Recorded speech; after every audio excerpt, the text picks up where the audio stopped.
Welcome to I dream sports. అసలు ఏం జరిగింది బంగ్లాదేశ్తో సెకండ్ టెస్ట్ ఫోర్త్ డే రోజు ఏం జరిగింది?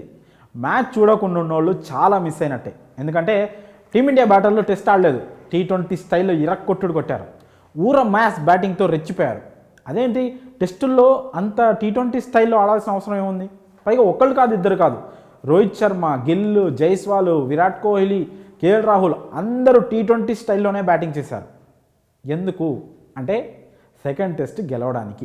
మనకు తెలుసు కాన్పూర్ వేదికగా సెకండ్ టెస్ట్ ప్రారంభమైంది. ఫస్ట్ డే 35 ఓవర్స్ మాత్రమే జరిగాయి, వర్షం వచ్చింది, ఆగిపోయింది.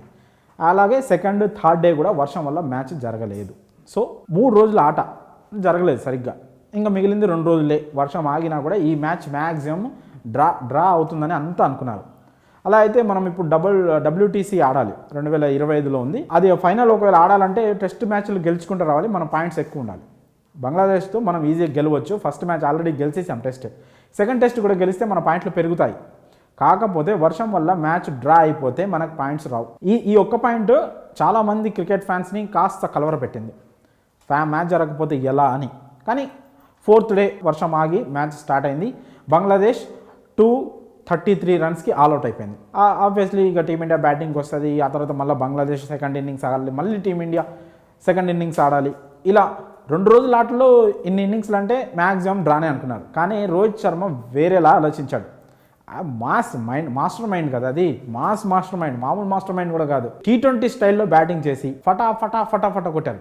జస్ట్ 3.5 ఓవర్స్లో టీమిండియా 55 రన్స్ చేసింది స్టార్టింగ్లో. అసలు ఈ 3 రికార్డులు టెస్టుల్లో ఫాస్టెస్ట్ 50, ఫాస్టెస్ట్ 100, ఫాస్టెస్ట్ 150 రన్స్ చేసిన టీము ఇప్పుడు టీమిండియానే. అది ఈ మ్యాచ్లో కొట్టిన రికార్డులు అవి. Ultimate batting. అసలు ఒకళ్ళు కాదు, ఇద్దరు కాదు, అందరూ వచ్చిన వాళ్ళు వచ్చినట్టు కొడతానే ఉన్నారు. అటు బంగ్లాదేశ్ కూడా అర్థం కాలేదు అసలు ఏం చేస్తుంది, వీళ్ళు ఏం ఆడుతున్నారు, మనం టెస్ట్ మ్యాచ్ ఆడుతుంటే వీళ్ళేంది T20 మ్యాచ్ ఆడుతున్నారని. అసలు వచ్చిన వాళ్ళు వచ్చినట్టే కొడుతూనే ఉన్నారు. ఫోర్త్ డే రోజునే టీమిండియా 34.4 ఓవర్స్లోనే టీమిండియా 285 రన్స్ చేసింది. 9 వికెట్స్ లాస్ అయింది, అది వేరే విషయం. అందరూ అగ్రెసివ్గా ఆడాలని ఆడి వికెట్స్ లాస్ అయ్యారు. సో 285 రన్స్ చేసింది, మంచి లీడ్ వచ్చింది మనకి. ఆ తర్వాత 9 వికెట్లు పడిన తర్వాత బంగ్లాదేశ్ను సెకండ్ ఇన్నింగ్స్ పిలిచేటాడు, ఇన్నింగ్స్ డిక్లేర్ చేసి రోహిత్ శర్మ. అది ఇంకా ఎక్స్ట్రాడినరీ స్టెప్ అనుకోవాలి. వెంటనే 2 వికెట్లు కూడా పడ్డాయి బంగ్లాదేశ్. సెకండ్ ఇన్నింగ్స్లో 2 వికెట్లు పడ్డాయి. ప్రస్తుతం ఇంకా 26 పరుగులు ఇంకా వెనకబడే ఉంది బంగ్లాదేశ్. ఆల్ 2 వికెట్లు కోల్పోయింది, 26 రన్స్ చేసింది సెకండ్ ఇన్నింగ్స్లో, 2 వికెట్స్ లాస్ అయ్యి. సో మళ్ళీ ఇక ఫిఫ్త్ డే లాస్ట్ డే రోజు బంగ్లాదేశ్ను ఎంత తక్కువ స్కోర్కి టీమిండియా ఆల్అవుట్ చేసేసి ఒక 100, 120 టార్గెట్ని ఇదే బ్యాటింగ్ స్టైల్తో చేజ్ చేస్తే సెకండ్ టెస్ట్ కూడా గెలుస్తుంది.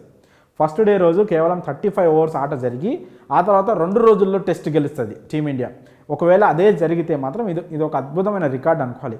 అది కూడా ఫుల్ క్రెడిట్ కెప్టెన్కి ఇవ్వాల్సి వస్తుంది. ఎందుకంటే అగ్రెసివ్ ఆ థాట్ అనేది హైలైట్.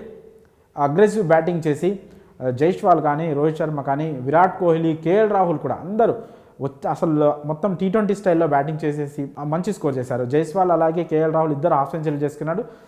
విరాట్ కోహ్లీ జస్ట్ ఒక 3 రన్స్ తేడాతో హాఫ్ సెంచరీని ముందే అవుట్ అయిపోయాడు. అదొక్కటి తప్పితే మిగతా వాళ్ళు అందరూ ఆడారు. పంత్ కూడా అగ్రెసివ్గా ఆడదామని విరాట్ కోహ్లీ కంటే ముందే బ్యాటింగ్కి వచ్చాడు. బట్ అగ్రెసివ్ షాట్ ఆడి కూడా అవుట్ అయిపోయాడు, క్యాచ్ అవుట్ అయ్యాడు.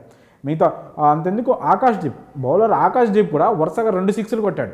ఇలా అందరూ ఒక టీమ్ ఎఫర్ట్ చూపెట్టి అగ్రెసివ్ బ్యాటింగ్తో మంచి స్కోర్, పెద్ద స్కోర్ చాలా తక్కువ టైంలో 34.4 ఓవర్స్లోనే 285 రన్స్ చేశారు. ఒక విధంగా అది ప్యూర్లీ T20 మ్యాచ్ ఆడేశారు మన వాళ్ళు. T20 స్టైల్లోనే బ్యాటింగ్ చేశారు. ఇక ఫిఫ్త్ డే రోజు బంగ్లాదేశ్ను వీలైన త్వరగా ఆల్అవుట్ చేసి ఆ చిన్న టార్గెట్ ఏదో అగ్రెసివ్గా ఫినిష్ చేయగలిగితే టీమిండియా ఒక అద్భుతమైన రికార్డును సాధించవచ్చు. టెస్ట్ మ్యాచ్ గెలిచి సిరీస్ను వైట్ వాష్ చేసి బంగ్లాదేశ్ను ఒక విధంగా ఆ WTC పాయింట్లు కూడా మెరుగుపరచుకోవచ్చు. సో డే 4లో ఇది జరిగింది. ఈ మ్యాచ్ మిస్ అయిన వాళ్ళు మాత్రం చాలా మిస్ అయినట్లే. మీరు అర్జెంట్గా హైలైట్స్ చూసేయండి. ఎందుకంటే హైలైట్స్ చూసినా మ్యాచ్ రెగ్యులర్గా లైవ్ చూసినా ఒకేలా ఉంటుంది. ఎందుకంటే అంత అగ్రెసివ్గా మన వాళ్ళు బ్యాటింగ్ చేశారు. ఇది సూపర్ స్టెప్. రోహిత్ శర్మని మాత్రం ఇక్కడ అప్రిషియేట్ చేయక తప్పదు. సో ఇది డే 4లో ఇది జరిగింది. దీనిపై మీ అభిప్రాయం కామెంట్స్ రూపంలో తెలియజేయండి.